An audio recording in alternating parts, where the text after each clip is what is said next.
El trabajo académico.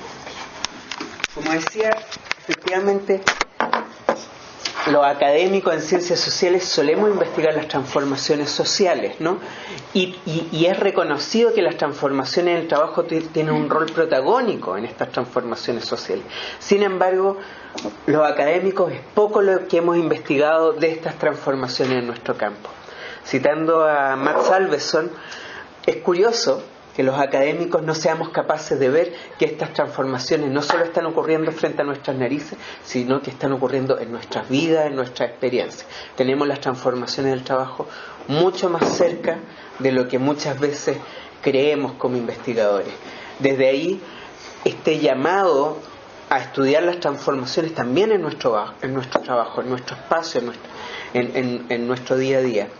Las líneas, de hecho, lo que ha sido la investigación en trabajo académico se ha desarrollado de un modo muy fuerte en los últimos 15 años en la literatura nacional e internacional, y esto tiene que ver con que efectivamente estamos también sujetos a una serie de transformaciones que tienen unos rasgos que sin duda se conectan con lo que son el resto de las transformaciones del trabajo. Por esto, esta es una de las líneas que emerge con una cierta relevancia hoy en investigación en estudios del trabajo.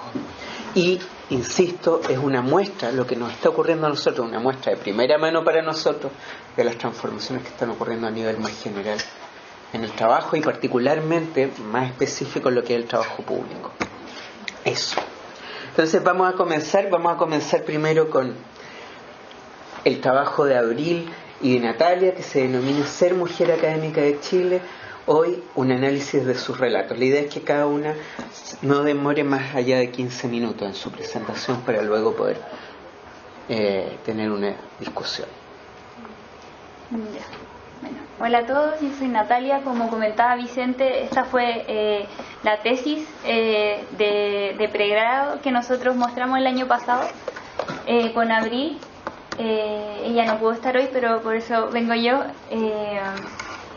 Igual es interesante que seamos mujeres las que vamos a exponer hoy día también, así que no quiero invisibilizarte, Vicente, pero las que vamos a exponer somos mujeres, así que también es interesante eso. Ya.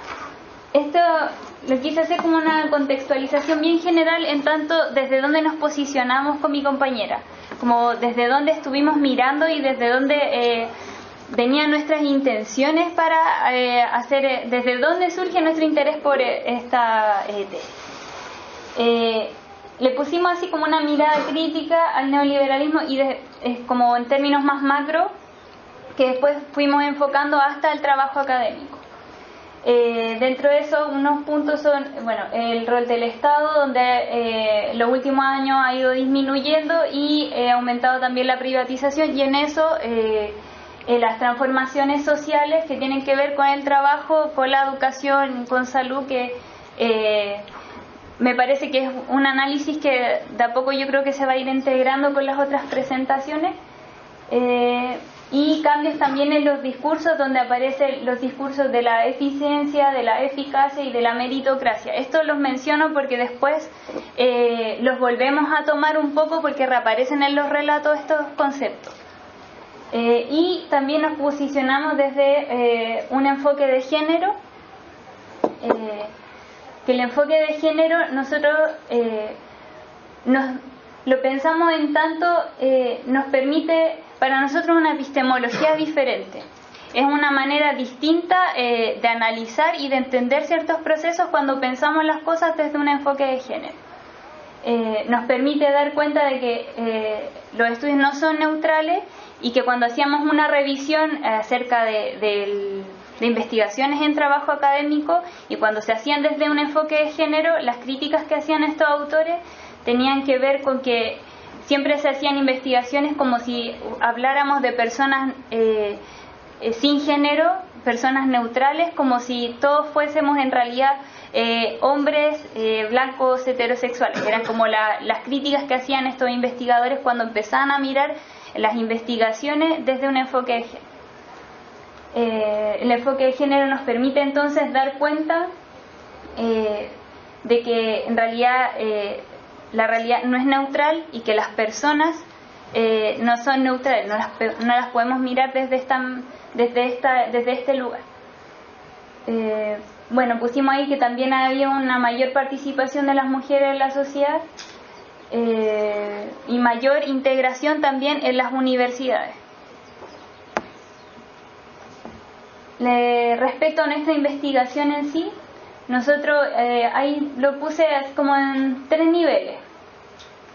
Como nivel macro, bueno, las transformaciones en políticas públicas en educación, lo que mencionaba antes, una mayor privatización y también una regulación también, en tanto los académicos como trabajadores. Eso genera, estas transformaciones van generando cambios en el trabajo académico en sí, donde lo que hablaba las investigaciones que fuimos revisando daban cuenta de una mayor intensificación en el trabajo, una característica que es la flexibilización, que algunos lo planteaban como algo positivo, pero a la vez como algo negativo, en tanto no están los límites claros de hasta dónde llega el trabajo y cómo eso se conjuga con la vida personal. Y bueno, y con un sistema de medición de los académicos como trabajadores y de rendición de cuentas. Y dentro de eso nosotros nos enfocamos en este contexto de cambios en el trabajo académico, cómo las mujeres a quienes se han ido integrando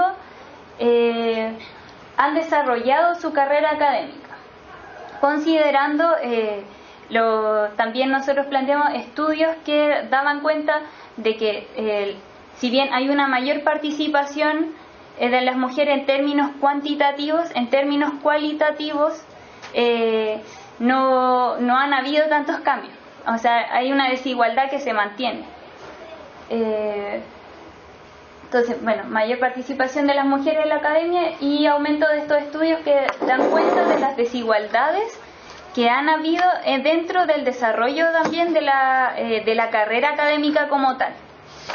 Donde muchas mujeres en ciertos estudios daban cuenta que para desarrollar su carrera académica muchas se veían complicadas a la hora de querer seguir en el fondo con estudios porque era difícil compatibilizarlos particularmente con la familia cuando se era madre. Eso era lo que salía principalmente en los estudios que fuimos revisando.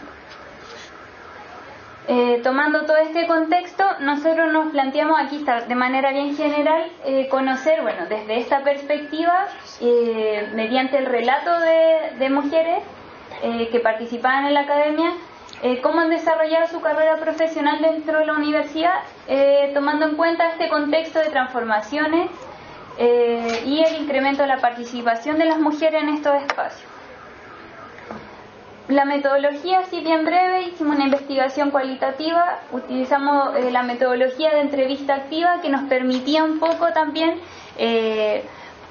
interpelar nosotros también a las entrevistadas. Nosotros cuando entrevistamos a las académicas también en el fondo señalábamos si es que efectivamente ya habían sentido aspectos de desigualdad al desarrollo de su carrera, lo que nos permitió ir ahondando un poco más en el relato de las mujeres. Y hicimos un análisis de contenido dividido en esas 3 etapas.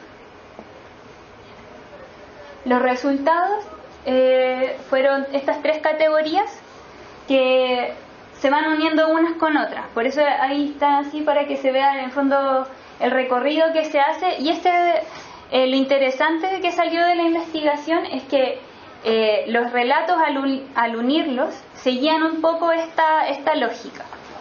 En la primera categoría la nombramos como trabajo académico como un espacio desgenerizado y le pusimos soy exitosa por mis propios méritos. La segunda le pusimos las fracturas del relato, que es cuando el género habla, y después la última se llamó vocación, pasión y trayectoria, la cura de las fracturas. Esto porque teníamos un relato que partía muy armado, muy contundente, que luego se caía iban apareciendo las desigualdades en el relato de estas mujeres y que luego volvía a apurarse cuando se empezaba a hablar de la vocación, de la trayectoria y donde el género volvía a desaparecer. Aquí yo escogí unos relatos para que en el fondo vieran un poco en qué lo vimos nosotros.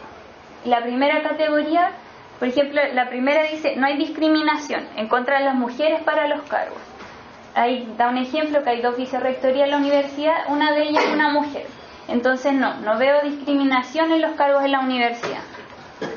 El segundo dice: no he sentido nunca pasada a llevar por ser mujer.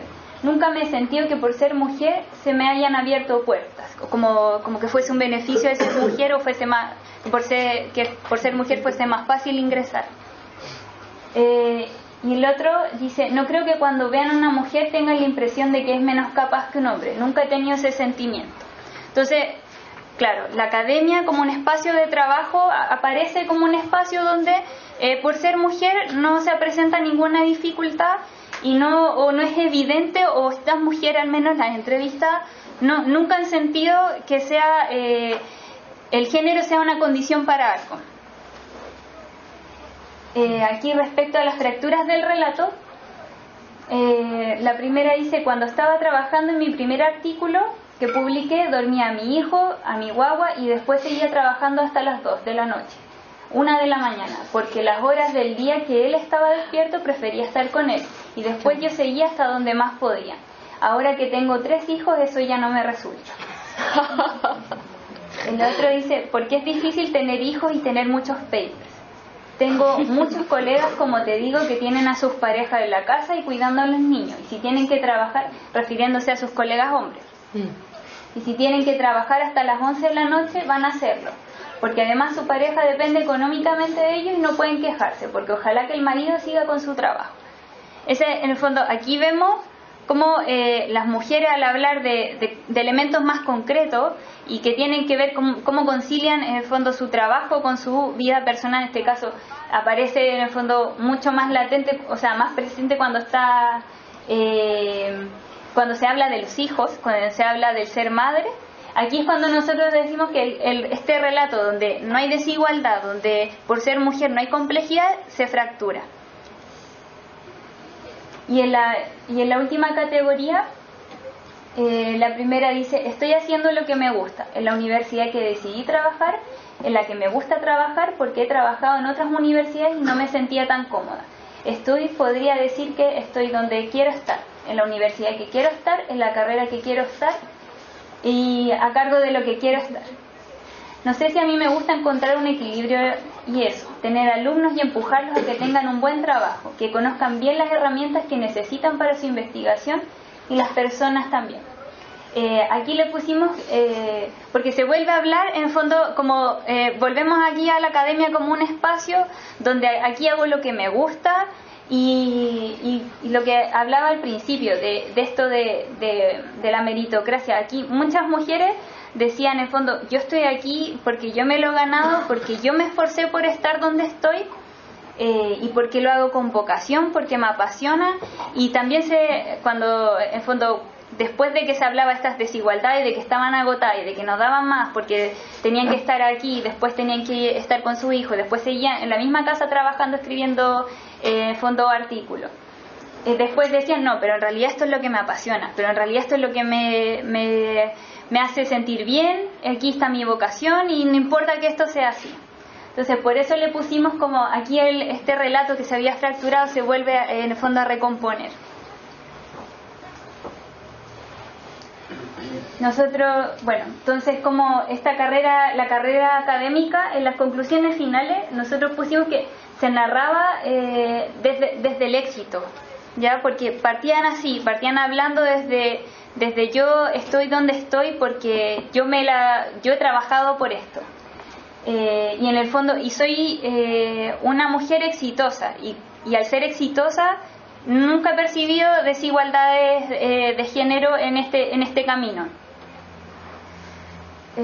Claro, se plantea como un objetivo logrado, que está motivado por la vocación y por el dejar un algo en un otro. Lo que es interesante también Porque, o sea, yo ahora lo pienso, hubiese sido interesante haberlo contrastado ese relato de la vocación, de la pasión y el de dejar algo en otros con relatos de hombres académicos. No sé si el relato hubiese sido el mismo al hablar de esto de querer dejarle a algún otro y como esto desde la vocación, desde lo que me motiva, y que quizás ese aspecto hubiese sido interesante también haber andado así como en ese contraste.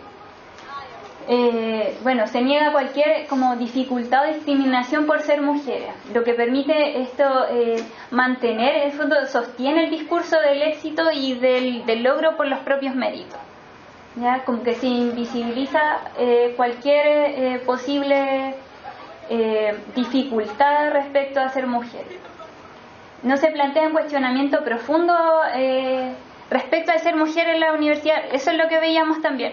No, cuando nosotros ahondábamos ya en nociones de género, sí había una conciencia respecto a la desigualdad en términos sociales, en términos generales, pero como si estuviese fuera de la universidad, como si ocurriera fuera, y en este espacio protegido no ocurre nada de eso. Eso pasaba, no en todas, pero en la mayoría pasaba, que se reconocía cierta desigualdad, reconocían. De hecho, nos mencionaban como conductas machistas, decía esto es machista, esto no, pero como algo fuera, como que eso nunca se ha dado dentro de la universidad, o que al menos ellas nunca lo han percibido hacia ellas o hacia sus compañeras. Bueno, y se reconocen desigualdad y dificultad en sus trayectorias cuando se habla sobre todo de la conciliación trabajo-familia. Y estas se vuelven a quedar en segundo plano cuando al hablar, en fondo al volver al discurso inicial, al volver a hablar de aspectos más generales y no del trabajo, de lo que implica hacer el trabajo concreto. Y es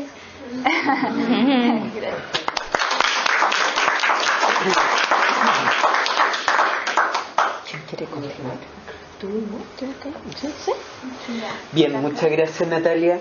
Ahora vamos a continuar con la presentación que nos trae Carla, que es coautoría con Francisca Carvajal. Ya, ¿te la hago también?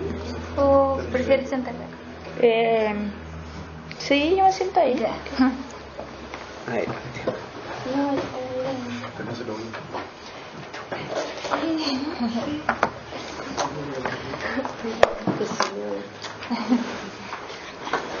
Identidades académicas, tensiones y complicidades con la transformación universitaria en Chile. Ya, el trabajo que queremos compartir tiene como la misma base de antecedentes que compartió la Nati, ¿ya? Y yo creo que un poco también los mismos antecedentes que va a compartir la Elizabeth, pero... Sí, porque no estamos hablando de otro planeta, ¿no? Exactamente. Ojalá. Hay que nos pido escribir en otro planeta. Pero antecedentes de la investigación, a lo mejor la manera de exponerlo puede cambiar un poco, pero contarles un poco que los antecedentes nosotros los organizamos en 3 niveles. ¿Por qué? Porque creemos que suceden cosas distintas también en estos 3 niveles, ¿ya? En general los antecedentes se ponen como una serie de características que describen un espacio homogéneo, y la verdad es que no es así, que los antecedentes también toman sus particularidades según la porción del mundo que estamos mirando, por decirlo de alguna manera. Entonces, en el nivel macro, usando categorías conocidas, podemos decir que la educación superior se llama es educación superior. Se ha masificado, también el modo de financiamiento ustedes saben, se ha transformado desde el régimen militar, y esto tiene que ver con una descentralización del financiamiento y una búsqueda de la participación de privados, ¿ya? O sea, que las familias de los estudiantes, y en el mejor de los casos los estudiantes, paguen sus estudios. Además, esto se conecta con un modo del Estado de funcionar, que es lo que se ha denominado nueva gestión pública, que yo creo que también lo han escuchado en las otras mesas, que tiene que ver con pensar que la lógica de las empresas privadas es una manera, o la mejor manera, o la manera más óptima que tendría el Estado de organizarse y de proveer sus servicios, ¿ya? Pensándose que de alguna manera la empresa también es la mejor forma de organizarse. Y esto ha determinado que los fondos se financian, o sea, que las universidades tengan que adoptar, y ahí me voy a pasar al nivel institucional, que las universidades tengan que poder responder de buena manera a las demandas que pone la política educativa en educación superior, ¿ya? Entonces la universidad va a cambiar su manera de organizarse a modo de poder financiarse de acuerdo a la política, a cómo la política está señalando, regulando el espacio, tener que la universidad se debe reorganizar en función de la nueva masificación, la nueva cantidad de estudiantes que llega, y esto va a hacer que la universidad lo que haga sea implementar nuevos mecanismos de gestión para poder organizar a su fuerza laboral más potente, que son los académicos, ¿ya? O sea, se entiende que la universidad con las herramientas de gestión que tiene que modelar o remodelar el trabajo de los académicos a modo tal de que la universidad como organización pueda responder a este nuevo contexto político, ¿sí? Entonces en el nivel institucional encontramos cosas como remuneración dependiente del desempeño. Esto es algo nuevo para el espacio universitario. Esto quiere decir, por ejemplo, que la remuneración de un académico va a depender del nivel de logro. Por ejemplo, si publica o no publica un paper, la evaluación que hacen los estudiantes de sus clases, y así un montón de otros indicadores del desempeño de un académico. Además tiene sistemas de rendición de cuentas. El académico debe dar cuenta, por ejemplo, a final de año, a fin de semestre, la cantidad de actividades o el nivel de logro comprometido. Además hay otros procesos como la estandarización del trabajo docente, o sea, se asume, por ejemplo, que todos debemos hacer las clases más o menos similares, o que debemos evaluar de manera más o menos similar. ¿Por qué? Porque de alguna manera la evaluación docente es una evaluación estándar, universal. Entonces, para poder responder con éxito a esa evaluación docente, todos debiéramos hacer las clases más o menos de la misma manera. Ya, eso sería un ejemplo de estandarización del trabajo académico. Ahora, este nivel institucional va a ir tomando una forma, o también va a ir tomando una particularidad según la universidad y según la cultura universitaria, ¿ya? O sea, cada institución también ha buscado la manera de poder responder con más o menos éxito a este entorno político en transformación. Y el nivel de la esquina, que es el microsubjetivo, que es el que a mí más me gusta, de alguna manera le regalamos un cuadro aparte a este nivel de antecedentes, porque tiene que ver con mirar específicamente el espacio subjetivo y el espacio cotidiano de las transformaciones. O sea, las transformaciones no ocurren allá solamente en la política o solamente en el espacio institucional. También hay un espacio entre nosotros y dentro de nosotros que va modificando y que va dando lugar y por decirlo de alguna manera, concreción a estas transformaciones políticas, ¿ya? Y en ese nivel microsubjetivo, lo que dice la psicología social del trabajo, o también lo que ha dicho la sociología del individuo y la sociología del trabajo, es que el trabajo académico se está intensificando, y esto tiene que ver con hacer más tareas en menos tiempo. También tiene que ver con otras cosas, pero en términos generales con eso se está extensificando, y esto tiene que ver con que el trabajo o la actividad laboral sale del espacio universitario. Entonces uno ve que los académicos trabajan en su casa, trabajan un ratito después de la cena antes de quedarse dormidos, trabajan un ratito antes de irse a la ducha, entonces se despiertan, pescan el computador y trabajan un ratito. También trabajan a la hora del almuerzo, también trabajan en los aeropuertos, también trabajan en el bus mientras se van a Santiago, mientras vuelven, mientras van, mientras están estacionados, mientras espera que llegue alguien. Los académicos trabajan en todas partes. Y esto no es solo de la academia, pero sí se ha reportado que es una cualidad del trabajo académico hoy. Y otra característica tiene que ver con la diversificación, ¿ya? Entonces los académicos ahora tienen que gestionar proyectos, tienen que aprender a postular a proyectos, tienen que además gestionar equipos, tienen que aprender a rendir cuentas, tienen que aprender a un montón de actividades que a lo mejor hace 20 años no era una actividad central de la labor académica. Otra cosa que se ha reportado, un fenómeno que se llama paperismo, que no sé si lo han escuchado, pero tiene que ver con que como esta es la tarea mayormente valorada del quehacer académico, los académicos se están volcando con mayor intensidad hacia esa tarea, ¿ya?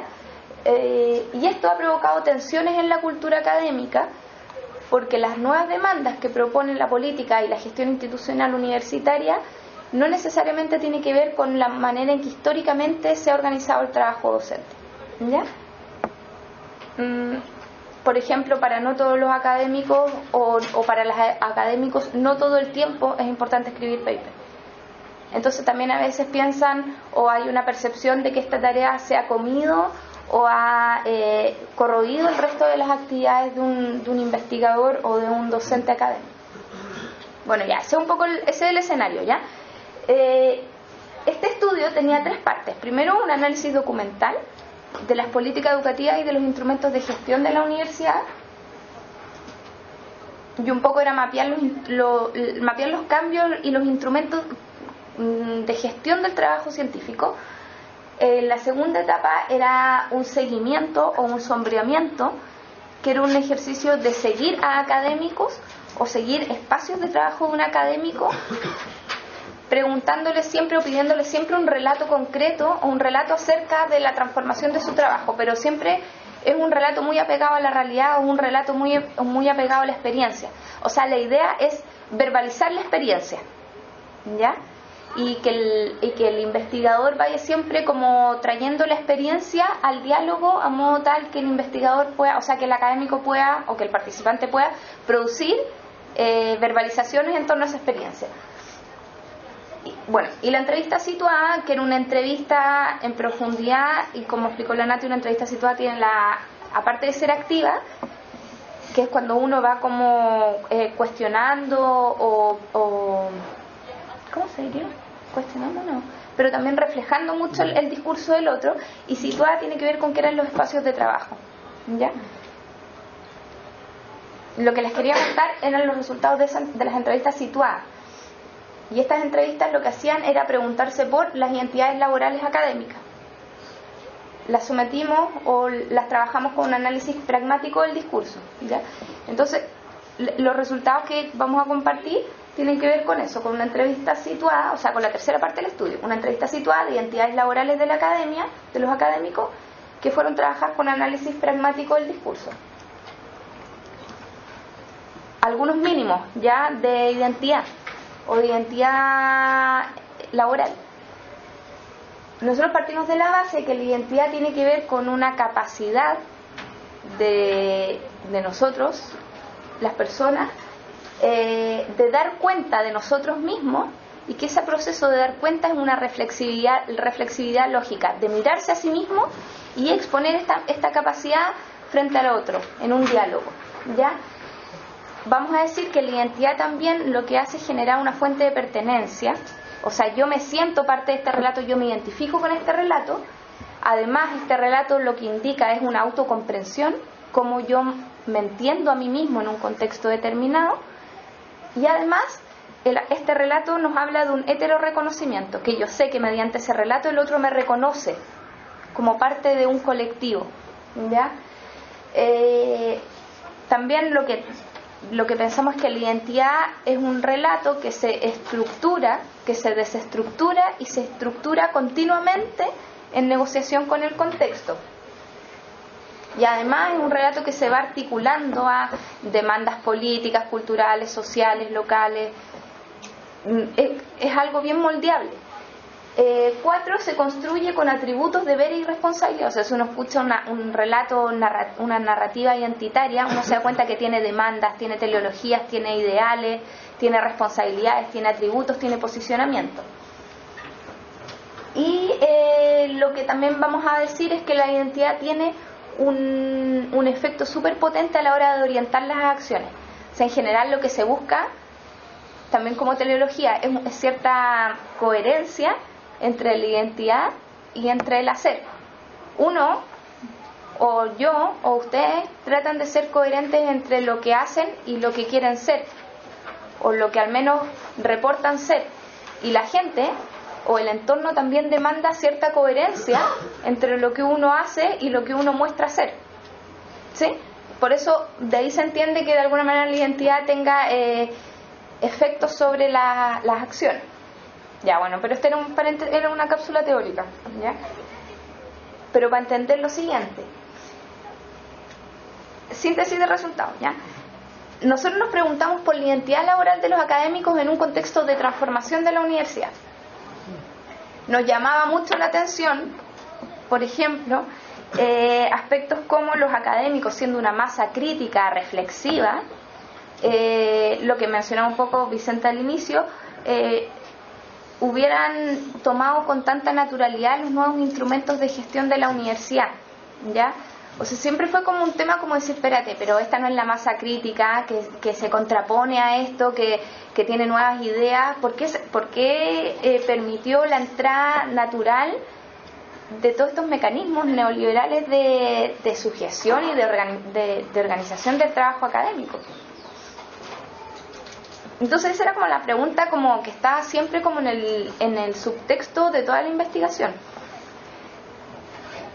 Y bueno, y por otro lado también sabíamos que teóricamente los mecanismos de gestión en otros espacios de trabajo, en la minería, en el retail, en el caso de la docencia, chocaba con la cultura o con la historia del trabajo según qué área, ¿ya? O sea, estos mecanismos no entraban naturalmente, no se adaptaban naturalmente a los entornos de trabajo o a las culturas de cada oficio. Sin embargo, algo había pasado en la academia que esto había ingresado como de manera natural, considerando más aún que la academia es un espacio crítico, o al menos, al menos declara eso. Entonces lo que encontramos es dos tipos de narrativas, ¿ya? O al menos no la encontramos así, pero nosotros le dimos este orden para poder hacerlo más inteligible.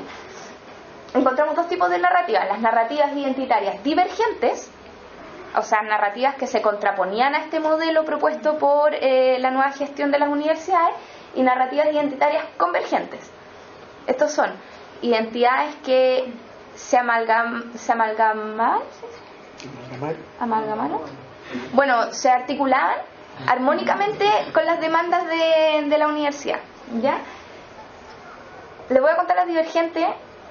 No sé si... Bueno, la evocación social es súper interesante porque es como... Está mejor. Miren, una cita, ¿ya? Por consiguiente, la clave está en la pasión, que es una emoción que mueve energías, y entender que aquí debemos compartir todos tareas, y que en la medida que nosotros infundamos esto y provoquemos esto en el otro, este amor, esta pasión, siento que hay una generación de jóvenes acá en nuestra escuela que se siente combinado a seguir. Entonces no importa cuántas horas tenga, sino que puedo dar un poquito más de horas, porque esas horas que doy de más se multiplican. Este es un profesor de la universidad, da lo mismo, con 29 años de ejercicio, ¿ya? Entonces el entrevistador le dice, claro, y él le responde, pero cuando uno está midiéndose, restringiéndose, calculando todo, yo creo que estamos frente a una persona que no debe estar acá. Ahí está la teleología, o sea, ahí está la ética del trabajo, ¿cierto? Que no corresponde, porque esta es la universidad es una totalidad, una multifactorialidad, es multifactorial, que requiere generosidad. Ahí está el componente ético, ¿cierto? Una demanda súper potente a cómo se debe ser profesor en la universidad.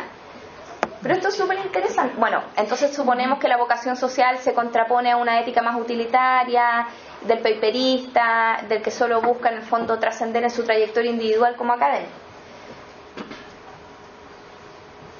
Pero esto es súper interesante, que de alguna manera esta pasión tiene un enganche súper potente con la hiperproductividad o con la autointensificación. O sea, de alguna manera él lo que está fundamentando es que por generosidad es que debemos trabajar horas de más, ¿ya? O por pasión. Y ahí uno ve cómo se van mezclando estas identidades. Bueno, otra divergente, porque esta es divergente, no les quería mostrar todavía la convergencia, pero se me salió. Las narrativas identitarias divergentes, otra de ellas es la autonomía. Entonces los académicos dicen, como que ven estas nuevas políticas como unas regulaciones que lo que hacen es restarle autonomía a su trabajo, o desituarlos de un lugar de control de sus procesos de trabajo. Ya ellos sienten que pierden control sobre su proceso productivo o su proceso laboral si es que adscriben al pie de la letra a las nuevas regulaciones. Entonces es súper interesante porque miren la segunda cita, dice, yo tengo horario libre, si un día no vengo nadie me controla. Que esto es una retórica súper típica de los académicos, ya que la gracia es que nadie me controla. Lo que sí, para mí, yo no puedo faltar a las clases, también, hasta ahí están todos de acuerdo. Tú sabes que las clases son como tu horario fijo de trabajo, pero miren lo que sigue. Pero el resto del tiempo lo manejo yo, la autonomía, ¿ya? Pero igual me falta, o sea, no me da. O sea, igual trabajo sábado, domingo, igual no me alcanza el tiempo. Entonces es súper interesante como este contraste de narrarse como alguien autónomo, que tiene el control de sus procesos de trabajo, pero por otro lado, decir, en realidad, ¿de qué me sirve la autonomía si trabajo 24/7? Bueno, pero eso es de nuevo la divergencia, ¿ya? Pero, o sea, la convergencia. Pero lo que quiero mostrar es que ellos se narran como que ellos fueran autónomos frente a un contexto que está permanentemente intentando regular los procesos laborales. Ya, ahora las convergentes. Me voy a leer la cita, después les cuento de qué se trata las convergentes, ¿ya? Yo publico bastante en revistas indexadas. Por lo tanto, yo, de manera personal, no me he visto afectado negativamente por el sistema. Probablemente la entrevistadora le preguntó cómo te afecta a ti este sistema de transformación universitaria. Yo publiqué, por ejemplo, en la revista Ruth, es un nombre de fantasía, ¿ya? Que es una mierda de revista, pero es indexada. Entonces el entrevistador le dice, ¿y por qué es una mierda de revista? Porque es una revista que no tiene ninguna política editorial y que yo jamás en mi vida compraría. ¿Y por qué publicaste ahí? Porque es easy y eso genera incentivo. ¿Y por qué tengo que publicar? Entrevistadora, ¿y por qué decidiste esa y no otra indexada? Ah, porque yo intuí que era más fácil publicar en esa. Tengo como cierta percepción de dónde es más fácil, más rápido publicar. Este relato es súper interesante, ¿ya? Y no es un relato único. Y aunque a lo mejor los académicos no lo cuenten de una manera tan descarnada, es algo que está, digamos, que está en la cultura general de los académicos. Oye, ¿cómo es publicar en esa revista? Sí, bien, no. En general es un criterio de evaluación también a la hora de elegir una revista. ¿Por qué? Porque está en un contexto en que te apuran, que tenés que publicar lo más rápido posible, que no podéis dejar estancado un artículo 2 años porque los datos se vencen, etcétera, etcétera, etcétera. Pero lo interesante es que en el fondo este académico da cuenta de sí, la identidad, como alguien que decide en su espacio laboral. O sea, yo publico bastante, yo no me he visto afectado por el sistema, yo publiqué ahí porque yo percibí que ahí... ¿Se dan cuenta como la exaltación del yo? De cómo él se narra a sí mismo como alguien individual que donde terminan los límites de su cuerpo, que además es capaz de controlar el entorno. Alguien que decide en su espacio laboral con criterios que son una expresión de sus intereses. ¿Ya? O sea, él muestra que sus decisiones son algo que él realmente decidió. Bueno. Entonces aquí hay una especie de lo que un autor, que después les puedo decir cómo se llama, se llama este fenómeno voluntarismo mágico. Como que la voluntad fuera capaz de superar cualquier contexto. Ya, como que la voluntad fuera magia. Como que solo dependiera del esfuerzo del individuo. Y esto tiene que ver con un ejercicio de hiperrealzar la voluntad. O sea, él cuenta el contexto laboral y él cuenta su proceso de trabajo como si todo dependiera de él. Y en este contexto en que se realza el individuo, lo que pasa es que también desaparece la institucionalidad y desaparecen los colectivos. Ya la universidad termina operando como un telón de fondo para la actuación de este académico, o de estos académicos, o de nosotros en realidad, también podemos decir.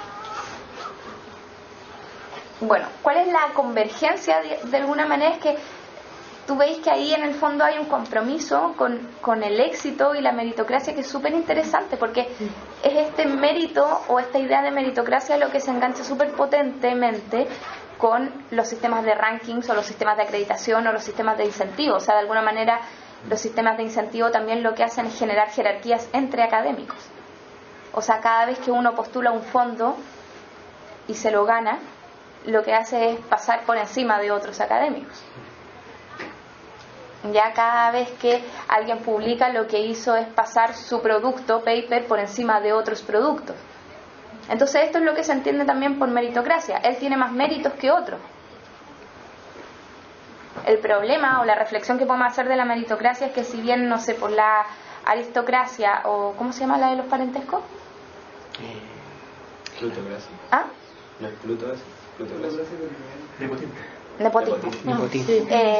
O los privilegios por sangre o como sean, o por cercanía a Dios o por el criterio que sean, de alguna manera la meritocracia es cambiar el criterio mediante el cual nos distribuimos las cosas. O sea, si antes era por parentesco, ahora es por mérito. El tema es que lo único que hacemos es sustituir el criterio de la desigualdad. No sé si me siguen la reflexión. O sea, al final la meritocracia es como, ya bueno, unos van a tener más, otros van a tener menos, porque unos tienen más méritos que otros, y parece ser que así fuera justo.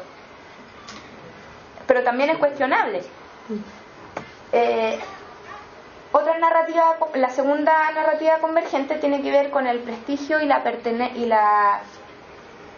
pertenencia, como en el fondo tener prestigio es una forma de pertenecer a la academia, ¿ya? A mí cuando me entrevistaron me dijeron que no iba a tener tiempo para investigar, que tenía que ganarme el Fondesit primero, no solo por la plata. O sea, el pago en la academia también tiene esa cuestión simbólica de la posición que ocupáis respecto a tus pares. ¿Te fijáis? Hay otra cuestión más importante que es cómo te ven tus pares y simbólicamente cómo te posicionáis, como respecto de una especie de casta superior, que será como tener carga de investigación. Aquí en el fondo la participante está hablando de cómo a medida que es un fragmento mucho más largo, pero cómo a medida que uno va teniendo fondos de investigación, cómo va teniendo papers, ella lo que percibía es un escalamiento en las jerarquías académicas, ¿ya?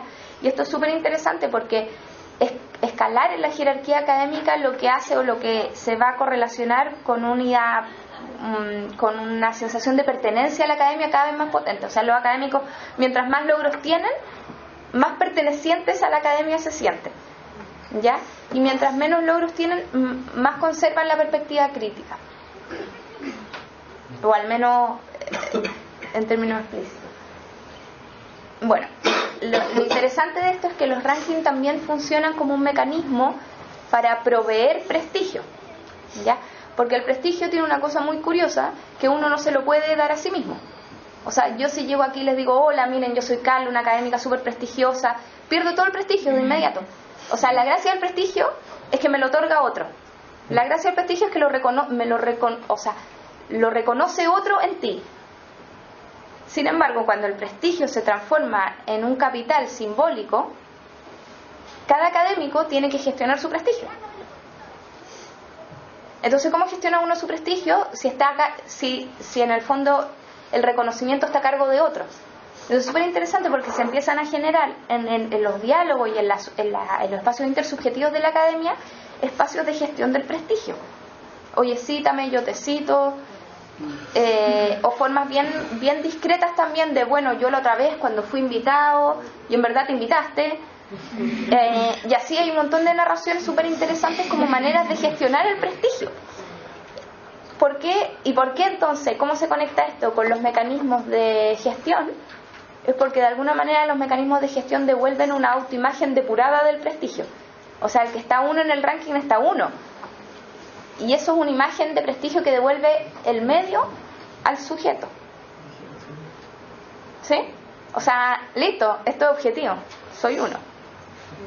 O 20, depende de la escala.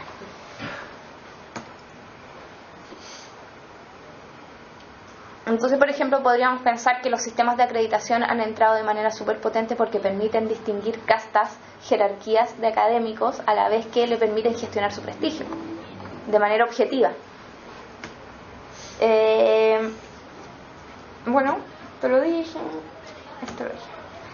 Y bueno, volviendo un poco al cuadro inicial, la síntesis de resultados es esta, que en el fondo un poco trabajar con la hipótesis de que los instrumentos de gestión lo que venían a hacer, o sea, se había reportado en la literatura que lo que venían a hacer era desafiar un poco la identidad de los oficios, y en realidad lo que vemos acá es que hay ciertos aspectos culturales de los oficios o identitarios que sí permiten que los instrumentos de gestión neoliberal enganchen o se sedimenten con mucha mayor facilidad.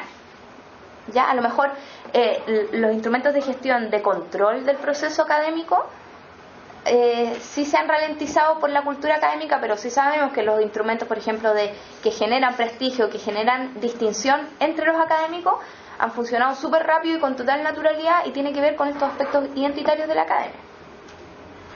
Ahora, el prestigio no es algo de ahora de la academia, el prestigio ha sido algo histórico, como una cualidad histórica de la academia. Entonces parece ser que estas herramientas de gestión más esta cualidad histórica lo que hacen es como una aceleración del proceso. Bueno, eso, un poco eso.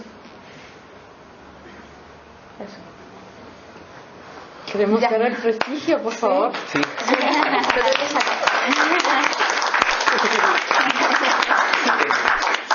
sí, también. No, pero ahí O eso ya es raro, ¿no? Que uno dice, bueno, yo lo dije ahora como broma el prestigio, pero en realidad quiero ver lo que es, ¿no? Es como el artículo. Porque Claro. mucha gente ya solo te pregunta ya, ¿y cuántos sí tienes? Como yo. Sí, Yo de respuesta a veces estoy como, ya, ¿no quieres preguntarme qué publiqué? claro. O de qué, ¿No? qué investigo, qué es lo que hago. No. Bueno, ¿qué has publicado? Bien. Muchas gracias. Gracias. Me vuelvo el otro. Muy grande.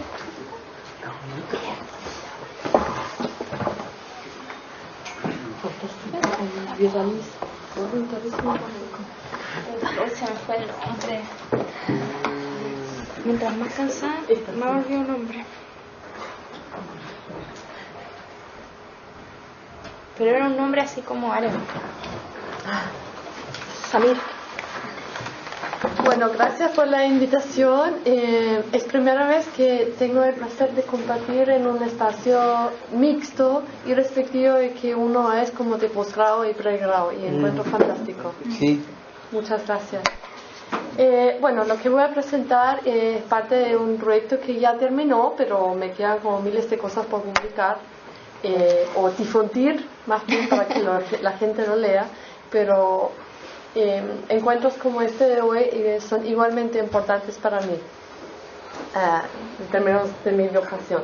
Bueno, en parte quiero también revelar un poco que, bueno, soy académica, madre de 2 hijos, y por eso llegué también un poco atrasada. Mi hijo menor tiene 9 meses y tuve que amamantarle antes. Bueno, este trabajo, esa investigación era sobre trabajo académico en Chile. Hicimos en equipo más de 60 entrevistas con académicos de distintos tipos de contratos en 3 disciplinas, en sociología, educación y biología. Pero cuando llegué al tema de los profes taxi, eran como de distintas disciplinas, porque me di cuenta que los profesores taxi, los académicos a honorario, se dedican, tienen como una de sus características es que enseñan mucho más allá de su disciplina original. Bueno, y el trabajo era sobre condiciones de trabajo, cómo se perciben ellos mismos como académicos, las diferencias entre disciplinas, diferencias según tipo de contrato. También me interesaban como las transformaciones epistemológicas de las disciplinas como consecuencia del capitalismo académico. Pero eso no era tan relevante en lo que voy a presentar sobre los profes taxi. Encuentro que también en la secuencia estamos súper bien, porque ustedes dos hablaban también sobre variables que son importantes en mi presentación, pero yo voy a hablar sobre la armada de los profes en taxi, ¿no? Profes taxi en Chile, y no sobre la crème de la crème, sobre la cual hay la mayoría de investigación. Bueno, como también teóricamente ocupo conceptos del capitalismo académico, uso como conceptos de flexibilización y precarización, y un poco analizando también como que ya no hay tanto esas fronteras claras entre la universidad como espacio de educación y que después uno llega al mercado laboral y encuentra un trabajo, ¿no? Entonces, como hay un espacio analítico en el cual uno puede analizar a académicos a honorario que están muy precarizados, en conjunto con estudiantes que tienen que trabajar también para financiarse sus estudios. Es decir, como sin entender el trabajo académico como trabajo, tal cual como en el sentido material, yo creo que uno no puede entender esa revolución que pasa en las universidades. Y la universidad es un espacio de esa revolución, un espacio de muchos, ¿no? Es como no el único. Bueno, también uso conceptos de autores que presentan el académico como emprendedor de su fuerza laboral, hay como autocontrol, autoeconomización y autorracionalización, ¿sí? No voy a quedarme mucho con esa información contextual que ya tienen de antes. Bueno, y como otros como Vicente y muchos más se han investigado, como tenemos un ejército de académicos a honorario en Chile. Como un entrevistado, un profe taxi me ha dicho, en realidad, Elizabeth, no se pueden llamar profes taxi porque no podemos tomar un taxi porque es demasiado caro. Tendríamos que llamarnos profes zapato. También quiero destacar que el trabajo precarizado no se reduce solamente a los llamados académicos a honorario, pero también hay contratos a plazo fijo y medias jornadas que son igualmente precarias, porque muchas veces también se extiende esa media jornada hacia una jornada completa, pero gratuita. Yo también estuve en esa situación por un par de años.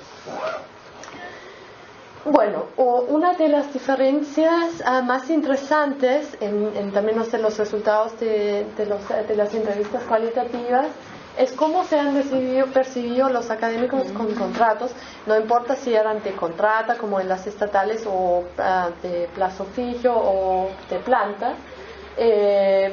Los académicos con contratos más permanentes tenían una identidad disciplinaria muy clara, como querían hacer todo por la universidad, y el trabajo académico se transformó en muchos casos en el tema principal de sus vidas, central de sus vidas, dejando atrás una dicotomía clara entre lo privado y lo profesional.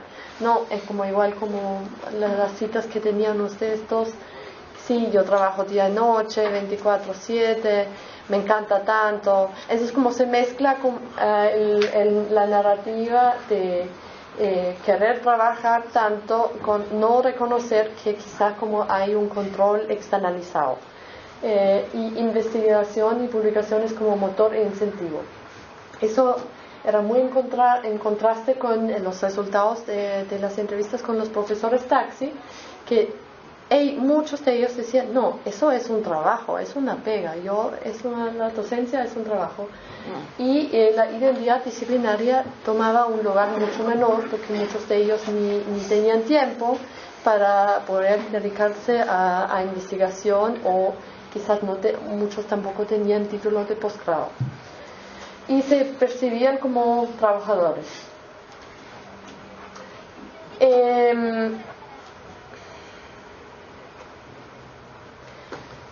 Las características de los profesores taxi: no hay contrato, baja remuneración. Profe taxi trae sus propias herramientas de trabajo. Eso es muy importante en el momento del análisis de las entrevistas. Llegan con mochila, con su computador, con su oficina, y se exige mucha movilidad entre varias universidades. Ahí ya ven que hay una cierta fisicalidad en lo que es el trabajo, y va mucho más allá de una mera cuestión intelectual, y por eso después como también ocupo en parte técnicas más sensoriales de investigación. También los desafíos: la falta de seguridad económica, las variadas culturas organizacionales que se multiplican con profesores honorarios que tienen que manejar correos de varias universidades, fechas para entregas de boletas, y había entrevistados que tenían un Excel para eso, ¿sí? Para saber manejar eso. 3 categorías de profesores taxi. El primer grupo para el cual como docencia es como un trabajo transitorio, que trabajan para después poder financiarse como un magíster, un doctorado. Era como un grupo no tan precarizado porque tenían un plan muy claro, que eso era una etapa limitada en su vida. El segundo grupo tampoco es muy precarizado porque son muchas veces profesionales que hacen un curso al semestre o un curso al año, y para ellos incluso como hacer ese curso de docencia tiene una función de prestigio, que pueden mantener un pie en la universidad y mantener un lazo con la educación. Y tampoco las clases eran su ingreso principal. El tercer grupo es como el grupo más complicado, es como para ellos la docencia es como el ingreso principal.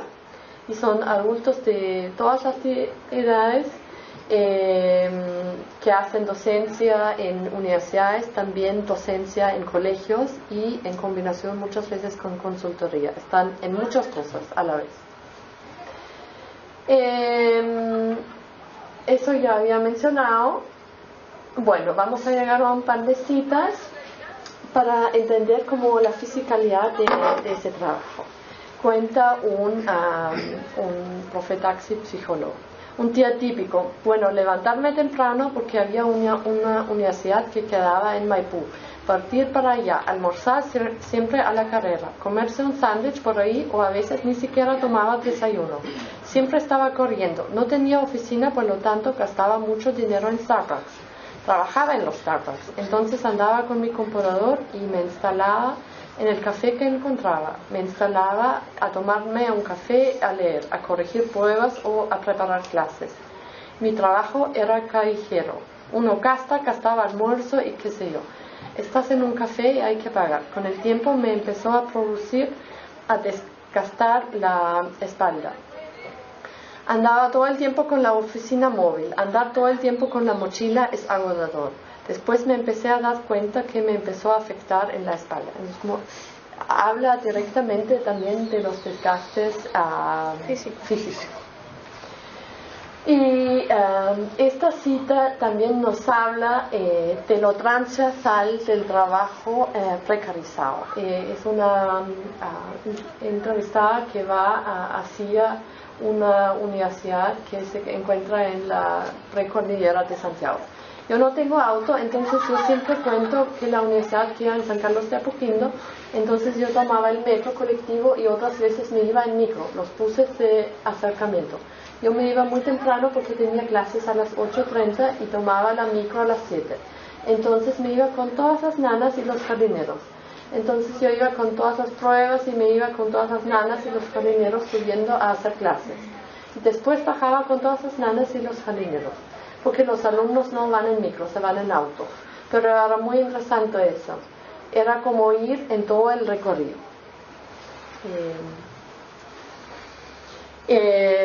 No voy a leer esa cita como es una cita sobre la producción de docencia, la producción de cursos, que hay nuevas universidades privadas que exigen que uno hace clases muy estandarizadas y se limita mucho la libertad académica. Y bueno, en esta cita uno puede entender un poco ese fenómeno del cual yo hablaba antes, de que hay entrevistados que ya se hicieron un Excel para poder manejar su trabajo y su tiempo y casi como perfeccionar su performance. Sí, la autogestión como la clave para el éxito. Quizás esa es una de las pocas cosas que los académicos a honorario tienen en común con los académicos que tienen contrato, pero en el caso de los profes taxi es una necesidad de sobrevivencia, porque si no se pierde. Bueno, pero como ustedes ya pudieron como apreciar como en algunas de las citas, uno llega hacia un límite si uno se queda con la pura entrevista. Quizás también la Carla nos puede contar después como en qué consistía esa técnica del shadowing, que me parece también bien interesante y quizás se acerca también a esa dimensión más física. Bueno, y siguiendo como a estudios como visuales y a estudios sobre los sensoriales, hice un experimento con un par de esas entrevistas. Y quería como ir más allá de esa dimensión cognitiva del trabajo académico y llegar como a la dimensión sensorial. Bueno, y con 8 entrevistas hicimos como un mapeo, como un método multisensorial en el contexto, sí, en estas 8 entrevistas. Y eso como tenía la función de promover como una relación entre lugar, movilidad y la experiencia vivida del trabajo, ¿sí? ¿Cómo lo hice? Ahí como doy un ejemplo, como después trabajé un poco con un programa georreferencial, pero en el momento de hacer la entrevista también tenía ya preparado un mapa impreso, porque ya sabía más o menos de dónde era el entrevistado, ¿no? Y lo llamo en este caso, la presentación se llama La Ruta del Hambre, porque me concentro en entrevistar las 2 citas que vienen ahora, son de la 5ª región, y lo hago como en referencia a la Ruta del Vino, así que para lograr un cierto contraste, ¿sí? La Ruta del Hambre. Entonces como hice la entrevista como con la persona entrevistada en la oficina, y también pedí si ella o él me pudiera como marcar en el mapa un día típico. Ya, ¿dónde vives? Y ¿dónde llegaste? ¿Sí? Y cuándo comiste, y en qué momento, y qué medio de transporte tomaste. Y después, bueno, a partir de toda la transcripción que tenía, después agregaba detalles en ese programa georreferencial.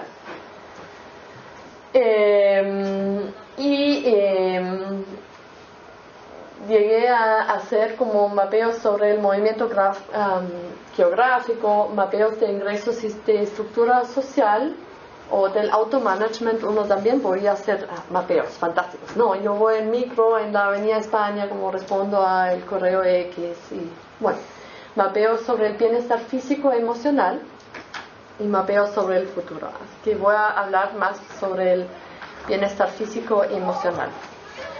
Angélica es una profe taxi de Valparaíso, y está terminando su magíster en filosofía, y hace clases de pregrado en 3 lugares distintos, y además hace clases en un colegio en Casablanca.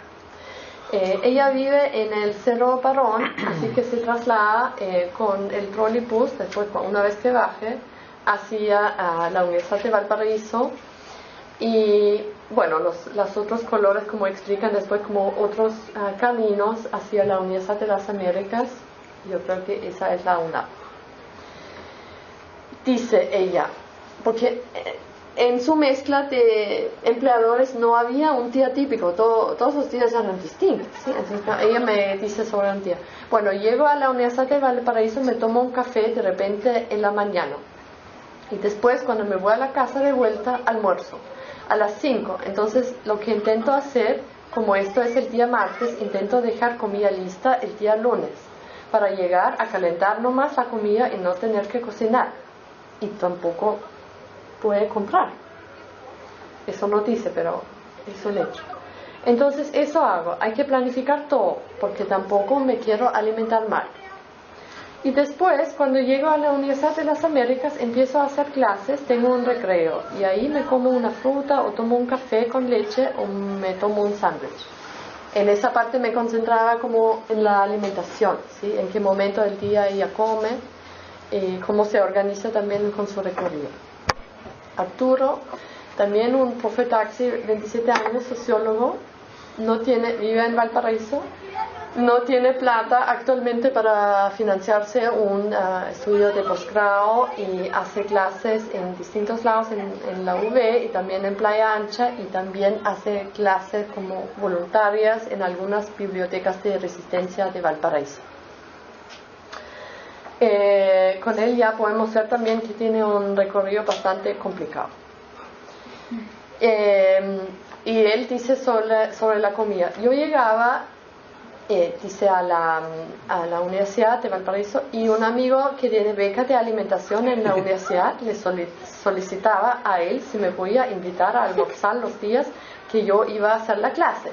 Y lo que hacía era que yo lo dejaba pasar al curso, ya que a él le interesaba, y hacía eso. Yo lo dejaba entrar al curso sin que los supervisores de piso se dieran cuenta que él iba a pasar. Entonces, como él incluso cuenta de un intercambio, comida y producción de conocimiento, ¿sí?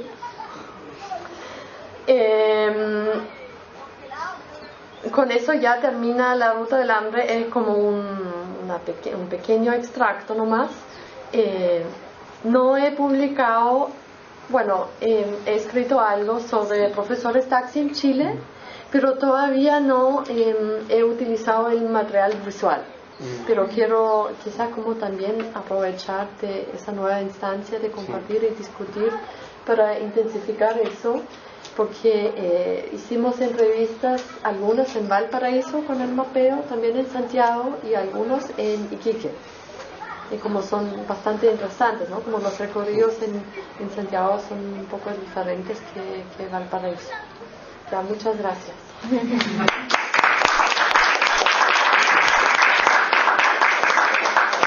Muchas gracias, Elizabeth. Bien, vamos a abrir la palabra, comentarios, preguntas, etcétera. Adelante.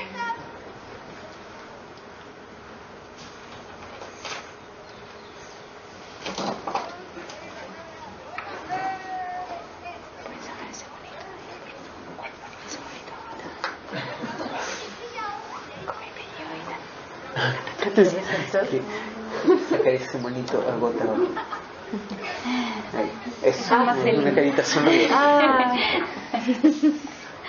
Preguntas, comentarios. Dale.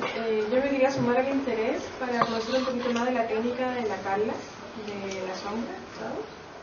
Sí, me va a terminar de entender bien, ¿se podría explicar un poquito más? Sí. No la conocemos. Vamos respondiendo así uno a uno. Veamos primero a ver si otras preguntas ahora, pensando en juntar unas 3 preguntas. Yo le quería hacer una pregunta a las 3 en realidad, que tiene que ver con algunas distinciones bibliográficas respecto de sus temas de investigación, tomando en cuenta lo latino, lo anglosajón, o lo alemán, como es tu caso. Entonces, ¿cuáles son los énfasis que es posible encontrar en su trabajo a partir de esas diferencias bibliográficas que le ayudaron un poco a problematizar su investigación? ¿Alguna otra pregunta, comentario en esta primera ronda? Ya. Oye, pero literatura, ¿tú decías en cuanto al problema de identidad? Claro, o...? Exacto, sí. Como diferencia entre las literaturas. Claro, exactamente. Vale. Del shadowing, o sea, no es una técnica que es de producción de datos, pero parte siendo una técnica de inducción para organizaciones de trabajo. Entonces el shadowing inicialmente era una técnica de inducción. Entonces el nuevo era como un sistema de mentoría. El nuevo seguía a quien iba a dejar el puesto o a un supervisor, ¿ya? Y lo acompañaba por una semana. Iba tomando nota y al final del día se reunían y él tenía la oportunidad, como en un café al final del día, de preguntarle cosas que no le habían quedado claras de ese día rutina de trabajo. Así parte la técnica, o al menos así se dice que parte. Y después, cuando pasa a ser una estrategia de producción de datos cualitativos, o sea, cuando es un investigador quien sigue a un participante de una investigación, ahí el tema ya no es aprender del participante, sino comprender al participante. Entonces la gracia es que es una técnica cuasi etnográfica, o al menos sigue los principios etnográficos, asumiendo que hoy día hacer una etnografía institucional es algo demasiado costoso y demasiado largo en el tiempo y la producción de datos es casi inabordable para los tiempos de la investigación actual. Esto es una técnica mucho más concreta, con tiempos definidos y que igual se produce mucho dato, ¿ya? O sea, y además producís datos que son de una complejidad importante después para analizarlo, porque uno produce un dato como un multidato, en el sentido como cuando hacía una entrevista tenéis un dato textual nomás, pero cuando hacía un shadowing tenéis un dato visual, que es el del recorrido de la nota de campo, de ir observando por dónde se mueve el participante. Además tenéis los datos textuales de ir entrevistándolo.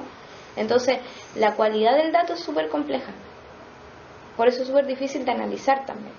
O sea, en general nosotros hemos hecho shadowing y después lo que hacemos es analizar las entrevistas, o sea, o analizar los diálogos como análisis conversacionales, por ejemplo. ¿Y lo acompañaste también? Por ejemplo, si yo fuera la entrevistada, ¿me hubieras acompañado a clases? O yo también me pregunto, porque hay partes del trabajo académico que, bueno, una gran parte es estar sentada ahí y escribir correos, pero hay que admitirlo también, como hay tiempos como muertos que uno mira un minuto en Facebook y como no hay toda la productividad todo el tiempo, ¿no? Entonces yo creo que probablemente, no sé, la gente quizás demostró también la cara top, ¿no? Bueno, hay de todo. Mira, yo el shadowing que hice así tal cual, en toda su rigurosidad, fue a docentes de escuelas, donde era mucho más fácil seguirlo porque el trabajo está contenido en un espacio físico institucional abordable para un investigador. Pero además, un académico se mueve por todas partes, entonces, o sea, con suerte yo podía observarlo en su oficina. Y ya que viera Facebook o no, era lo menos desgraciado que podía ocurrir en el proceso etnográfico. ¿Entendéis? Porque también, o sea, lo otro es subirse subirse a la micro con él, acompañar a la reunión, perturbar a más gente, como... Entonces, por ejemplo, ahí, a propósito de eso, hicimos entrevistas situadas, que era hacer una entrevista en el espacio de trabajo, o como tratando, como ustedes saben, la técnica tiene que ver con que es una técnica, no es un principio en sí. Entonces la técnica tiene que servir para algo, y si no sirve para lo que inicialmente servía, se cambia la técnica. No vale por sí misma. Entonces, por ejemplo, ahí hicimos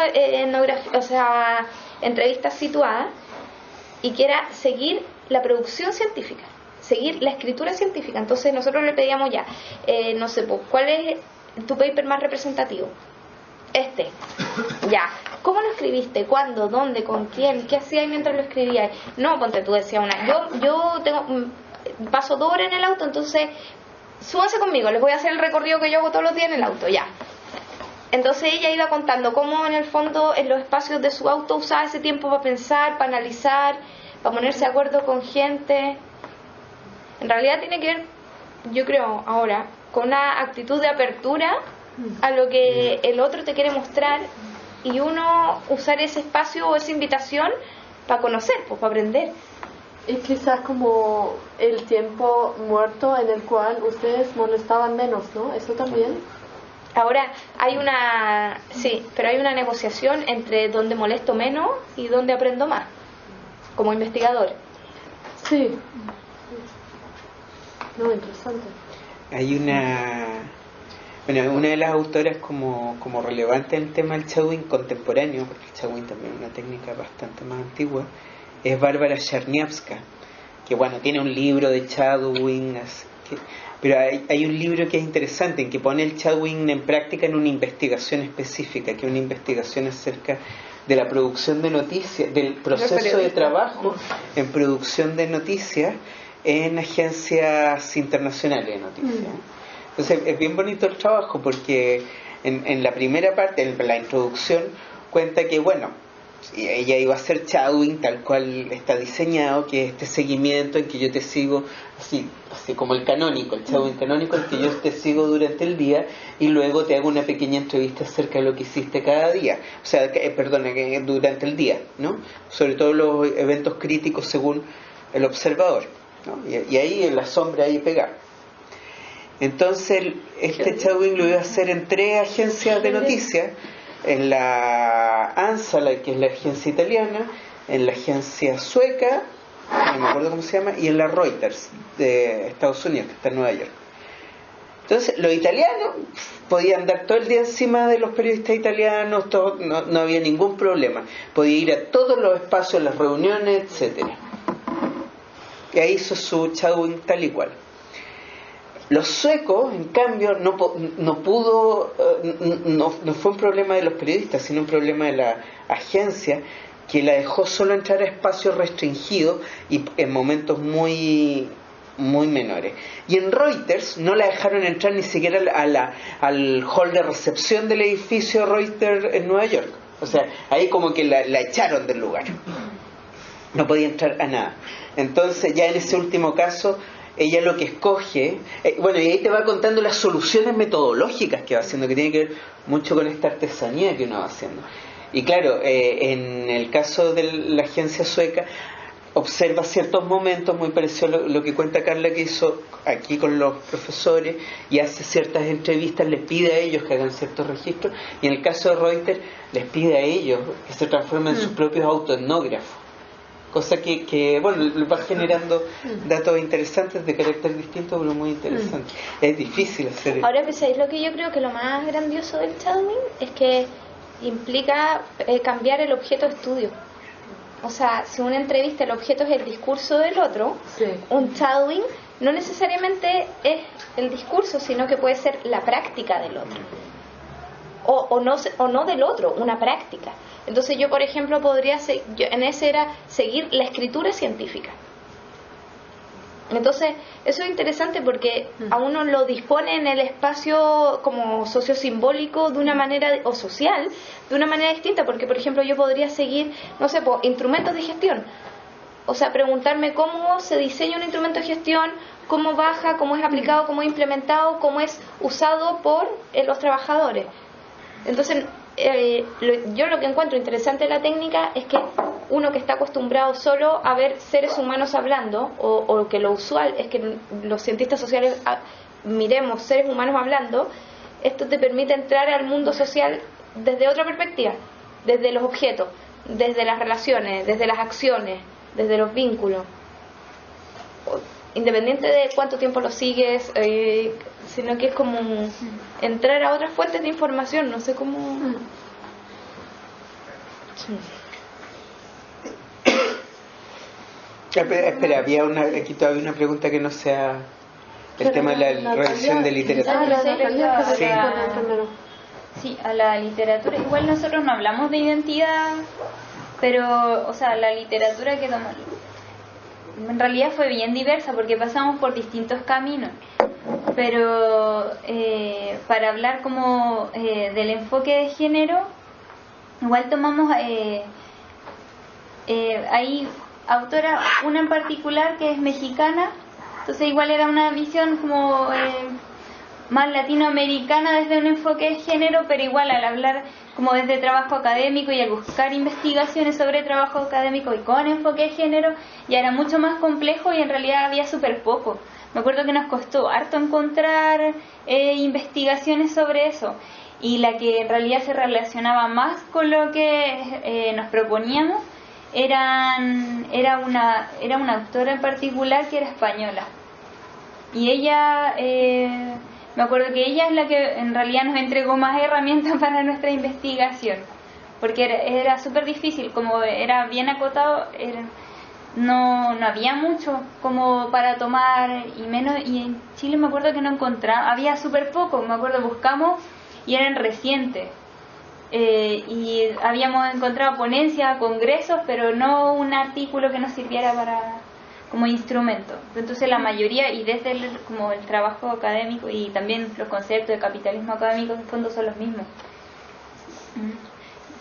Yo la pregunta que haces tú, Raúl, en realidad no me la he hecho, o siento que no tengo como el panorama teórico tan claro como para hacer estas distinciones, pero así como irresponsablemente mi sensación es que, por ejemplo, la literatura inglesa no es necesariamente empírica. o sea, tienen, como que disponen de harta, que los ingleses, ponte tú, que tienen harto de identidad laboral. Yo siento que tienen revistas y por lo tanto como ya que tienen revistas, tienen una producción también de artículos que no necesariamente es empírico. Y yo siento que las revistas latinas tienen como el dato empírico como certificado de calidad, ¿cachai? O sea, como que si fueran estudios empíricos fueran de más calidad que si fueran trabajos solo de review o solo teórico. Entonces, eso ha condicionado la producción científica a que en general desde acá se escribe muy apegado al dato. Y allá se dan el lujo de mezclar filósofos con teóricos y armar categorías teóricas nuevas que no necesariamente responden o son corroboradas por la empiria o por los datos. Pero te lo digo así, con la advertencia que es un comentario irresponsable. Bueno, en mi caso, alemán, inglés y castellano son los idiomas que sé leer, ¿no? Pero más allá de los idiomas, como elijo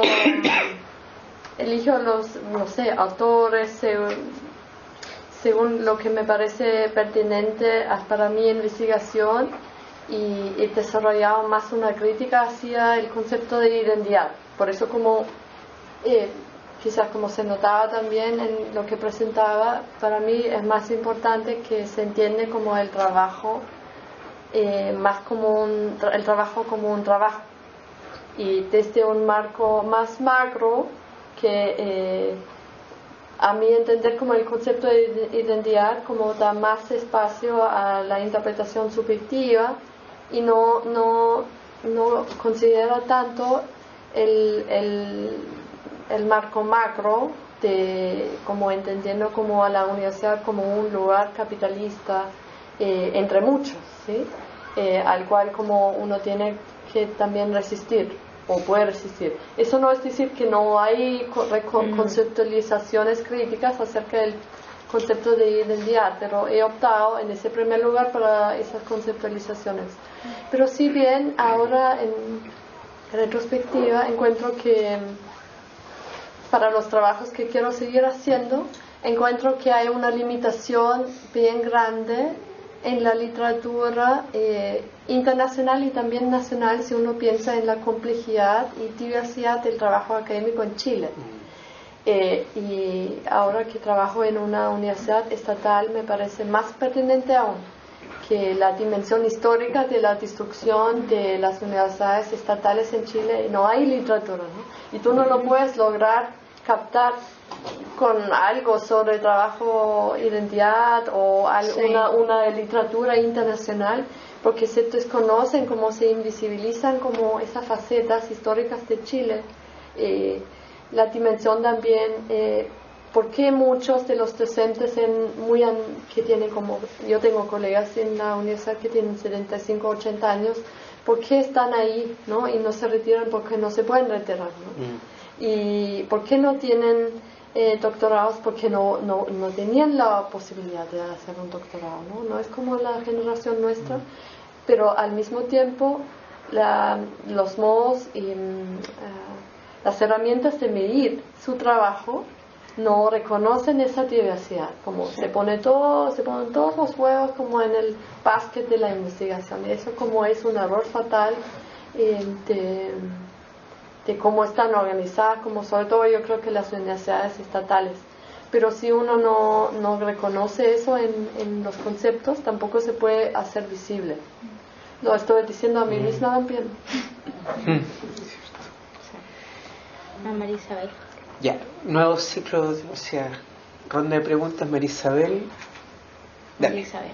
Bueno, yo vine porque yo no investigo este tema ni nada, pero me parecía muy interesante porque yo soy profesora universitaria, entonces me parecía como un tema que a mí me preocupa, tanto mi ser, pero también me preocupa desde los lugares en los que yo he estado y las cosas que he visto. Y una cosa que me llama mucho la atención es como la falta de asociatividad que tenemos los profesores universitarios en algunos contextos, o sea, cómo nos cuesta como participar en lo gremial, como casi, sobre todo en algunas universidades, como que eso es como mal visto, Y también me llamaba la atención porque como que tenía la expectativa, a lo mejor no me fijé que los temas eran de identidad, como que lo entiendo ahora que era, pero me llama la atención como que las opciones metodológicas van en la línea de trabajar con individuos más que trabajar con colectivos.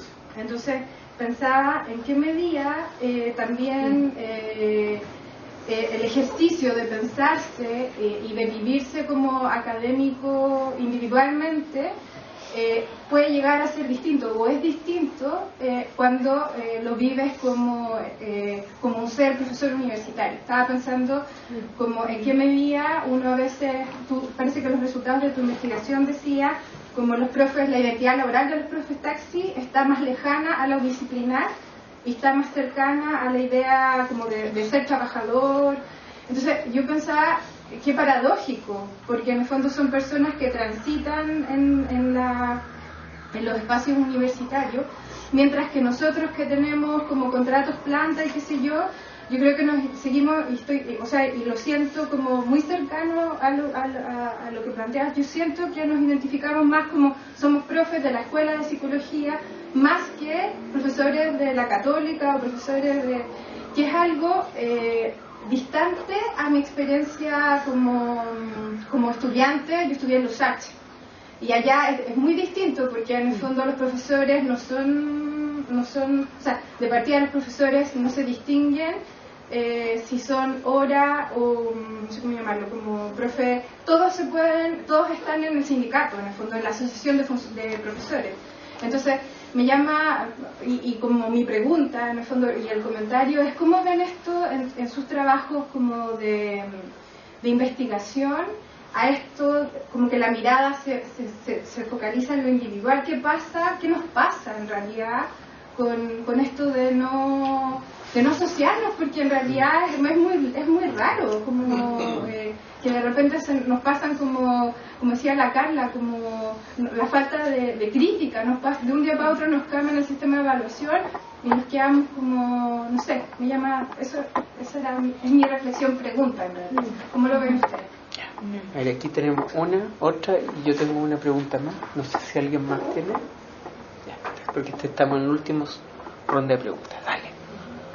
Atrás. Tú tenías una pregunta, ¿no? ¿No? ¿Tú no? Ah, ya. Entonces, que te había visto. ¿No? Dale, Mati.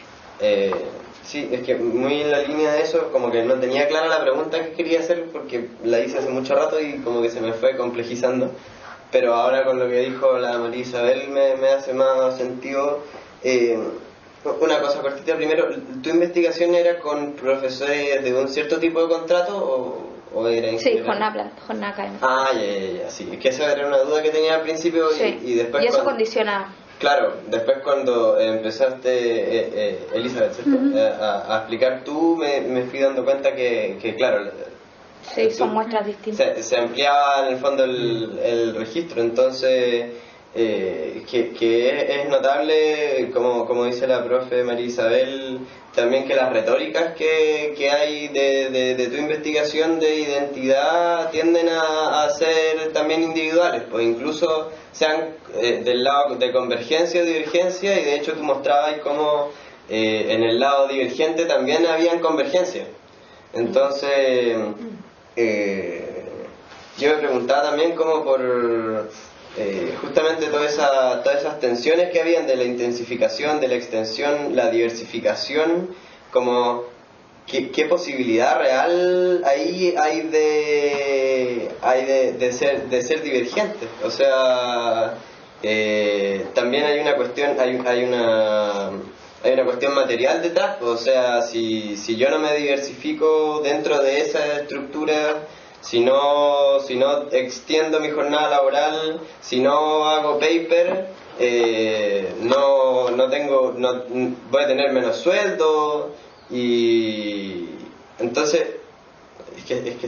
es como estoy medio enredado. Es que la posibilidad es asociarse, pues. Claro. O sea, la posibilidad no es trabajar distinto, es pensar que podemos cambiar el contexto, que sería como el cambio como de Engström, ¿cachai? Como tercer nivel. O sea, una cosa es obedecer calladito, otra cosa es decir, chuta, ya lo hago, me ajusto, me incomodo, me ajusto, me incomodo, y otra cuestión es asociarse y decir, no, po, o sea, esto no es la universidad, o nosotros no queremos que esto sea la universidad. Bueno, yo tenía una pregunta para las tres que va por esa línea, ¿no? Que, o sea, porque las tres hicieron la misma contextualización: capitalismo académico, intensificación, y más o menos las tres ponencias, y bueno, ahí es lo que también yo he trabajado, el tema de se responde esta exigencia de intensificación con autointensificación, ¿no? O la autogestión de la propia intensificación. Si vieron algún atisbo de resistencia de cualquier forma, ¿no? Resistencia como algo directo, organizado o no, o algo, ¿qué atisbos de resistencia y qué forma tuvieron esos atisbos de resistencia? Eso. Sí. ¿Cómo? Sí. Tengo igual, o sea, como que la escuchaba y también generaba reflexiones y dudas también, como que ya al ir haciendo las preguntas me parece que, porque por ejemplo las entrevistadas o sea, de nuestra investigación también eran de planta, no eran, bueno, era una característica porque si no se nos abría demasiado, porque es muy distinto, hoy ahora lo vimos, era muy distinto los discursos, y como en el fondo se narraban a sí mismos como trabajadores de la universidad. Y me parece que, o al menos como lo que se repetía en nuestra investigación, este discurso como de la autointensificación, pero también a mí me parece que es para mantener ese estatus, como creo que ya está bien, como que estamos súper exigidos, pero tampoco, yo al menos en los relatos igual iba enfocado en un aspecto más particular, que era el hecho de ser mujer, pero yo no vi aspectos como de resistencia así tan evidente. Ya me parecía que como que se buscaba en el fondo y se justificaba esta intensificación mediante el querer mantener ese estatus que tanto habían logrado, que tanto les había costado. Como que al menos en nuestra investigación me parece que estaba eso, y ahí la dificultad también como para reconocer estos otros aspectos que estaban invisibilizados, y el de asociarse también. ¿Por qué no asociarse si habían tan poquitas, no sé, en nuestro caso, las que entrevistamos, la mayoría estaban rodeados de compañeros hombres, muy pocas mujeres? ¿Por qué no compartir experiencias? No pasaba, eso no ocurría. De hecho no era parte de sus prácticas como el conversar sobre eso, o el sentir, no estaba en el relato al menos. Entonces yo creo que es parte de eso, como las dificultades propias de este trabajo, y que además hacen difícil quizás visibilizar o reconocer esas dificultades. No sé, como que pensaba en eso ahora. Yo en esa misma línea, como que a mí cada vez me hace más sentido la categoría como histórica de la distinción, como un elemento central a lo largo de la academia. Histórico, así desde la Edad Media, los trabajos de Le Goff hasta ahora, porque como, no sé, por ejemplo, yo me preguntaría por la clase social de los académicos, de cómo la clase social, no sé, pues hay trabajos súper lindos del Ramos Cinque, de la Alberto Hurtado, de cómo los académicos prefieren citar apellidos europeos antes que apellidos latinos, porque le da más prestancia al texto. Y eso tú, ¿cachai? Que hay un tema de clase, pero heavy, ¿cachai? Súper importante.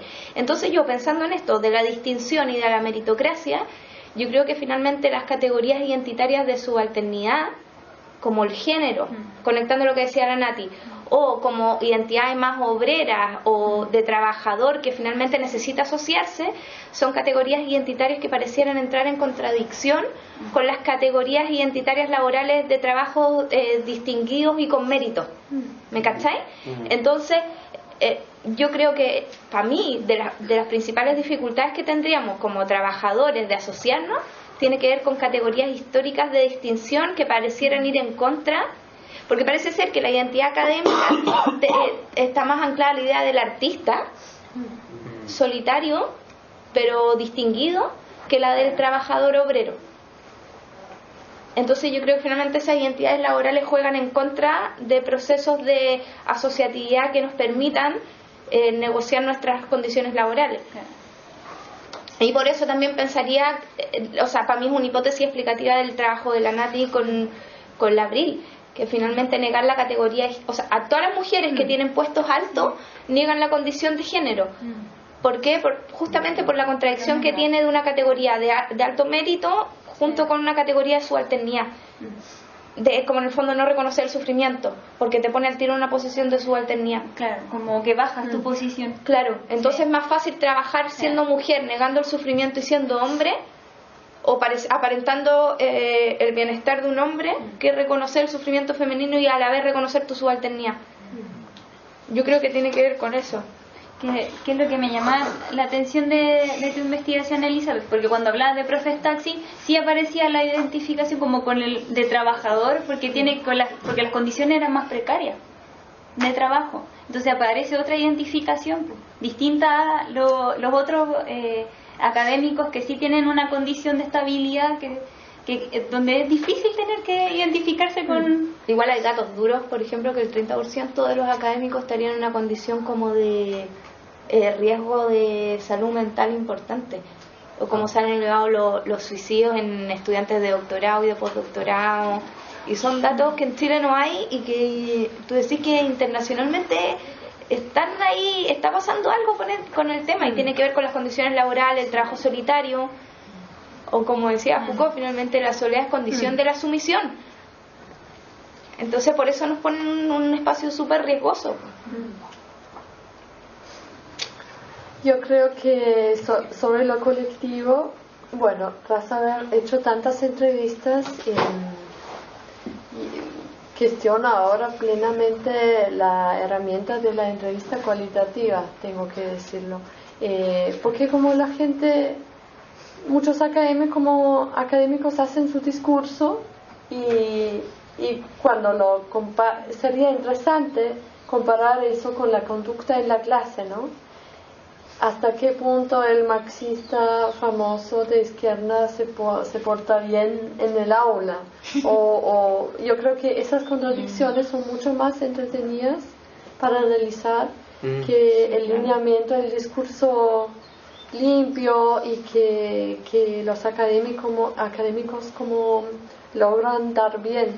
También yo creo que otro modo, esa pregunta me hizo pensar, otro modo de quizás como llegar a datos más interesantes, como son consejos académicos, ¿no? Es como éticamente difícil como ingresar a esos espacios, pero lo que no es tan difícil, observar etnográficamente en congresos.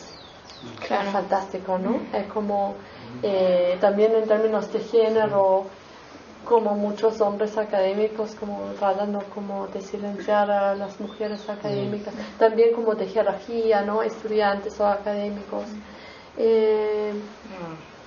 Pero lo colectivo con los profesores taxi, muchos sí lo mencionaron, y mencionaron que esa falta de tiempo de coincidir en el mismo espacio al mismo tiempo, que ha sido una complicación muy, muy fuerte en asociarse, ¿sí?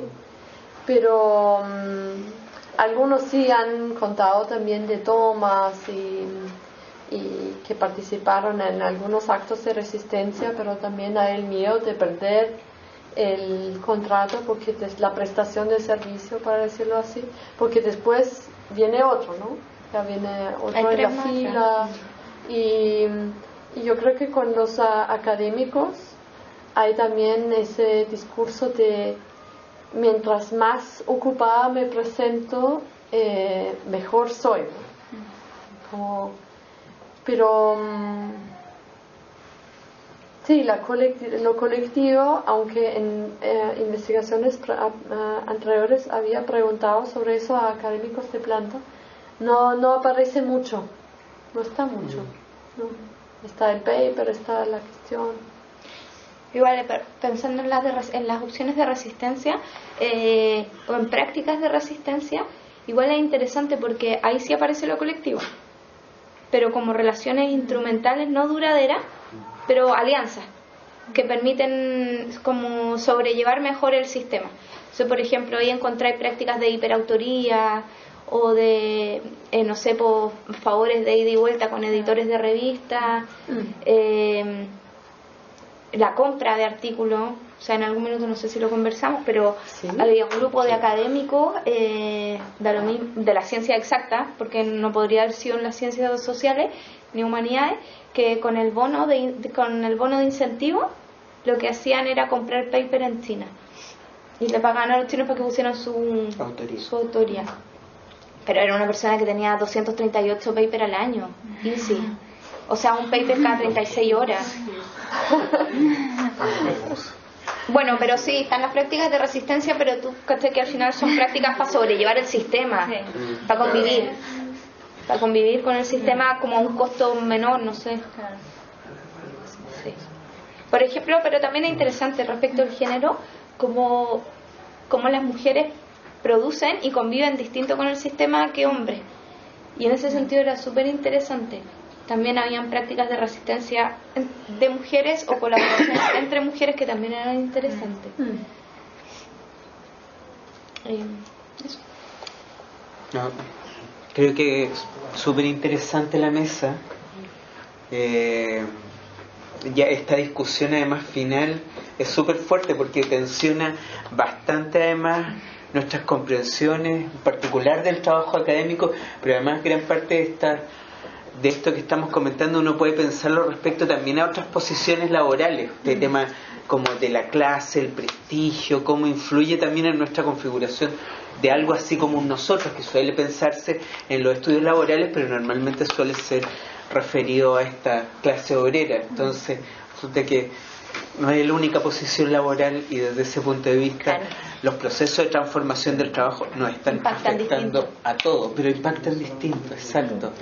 Entonces desde ese punto de vista nos abre también preguntas también acerca de cómo abordar diversas posiciones laborales, cómo estas transformaciones del trabajo están afectando a diversas posiciones laborales y las formas de respuesta que están emergiendo ahí, y cómo esas formas de respuesta también dan cuenta, ¿no? Sirven como una suerte de crisol en el cual se refleja también las posiciones sociales de los sujetos, las diversas interpelaciones sociales. O sea, yo como académico, ¿cómo voy a hacer un colectivo si como alguna vez aquí yo escuché, o sea, sindicato, pero si eso es de trabajadores, si nosotros somos trabajadores, no de artistas. Claro. No, súper interesante la mesa. Sí, yo, bueno, como también la resistencia a veces ya se reduce a algo bien banal, ¿no? Bien banal. En mi propio caso, ya, bueno, no es nada muy especial, pero como la gente, los colegas todo el rato dicen, estoy tan ocupada, estoy sobreexigida. Yo he intentado ya no decir más esas cosas. Ya no digo nada, o digo, no, hoy día leí un paper por varias horas, pero las reacciones, cuando a veces hago el experimento también, cuando uno dice algo así, ya te miran así, como un poco de menos, ¿no? Como si fuera, sí, como si fuera algo muy terrible, ¿no? Que uno quiere dedicar su tiempo también o quizás a la docencia, así que yo amo la docencia y que eso también tiene su lugar y que no quiero vender toda la docencia para hacer más investigación, ¿no? Sí, yo creo que hay también como todo ese discurso de la buena ética de ser una buena investigadora, ¿no? Y además una buena investigadora intensificada y autointensificada, porque si no, no eres... No, si estás tan ocupada. Sí. Sí. Menos mal que puede venir acá. Bueno, gracias por la invitación. Sí, no, muchas gracias a usted. Sí. Un aplauso.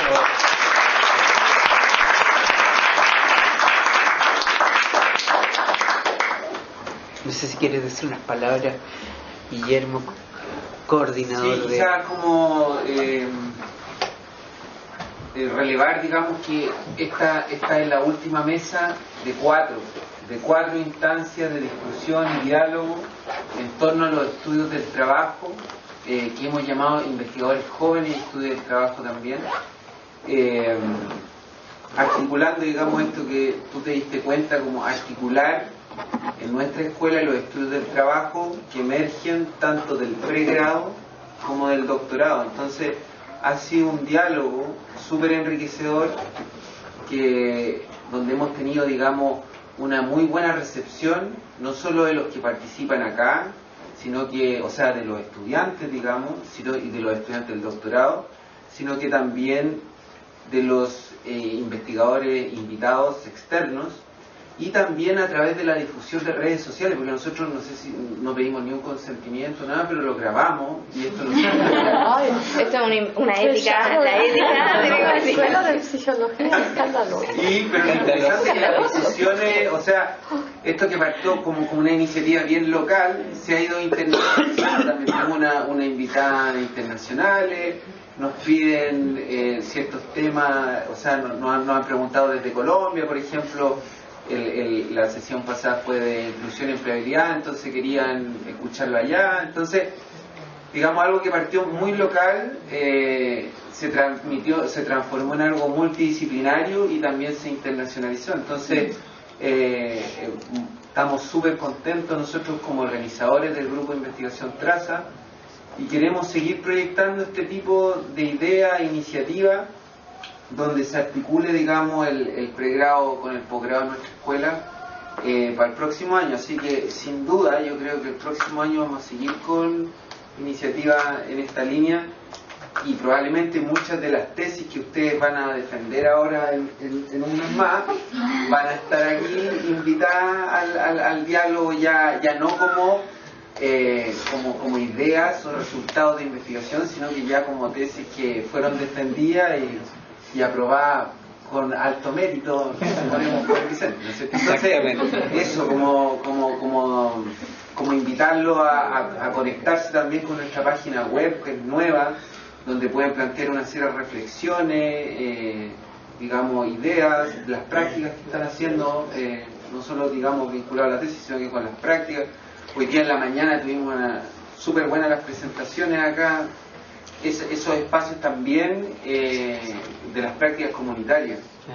El Mati está haciendo la práctica en la Municipalidad del Paraíso, entonces bien interesante invitar, digamos, a la página web a esos espacios, pero bueno, agradecer a los últimos invitados, o sea, a la última mesa, a los invitados. Gracias, compi. Y los dejamos, digamos que los dejamos ultra invitados a visitar nuestra página web, que vamos a ir subiendo este tipo de iniciativas en relación a los estudios. Nuestro Facebook también. Fanpage. Gracias.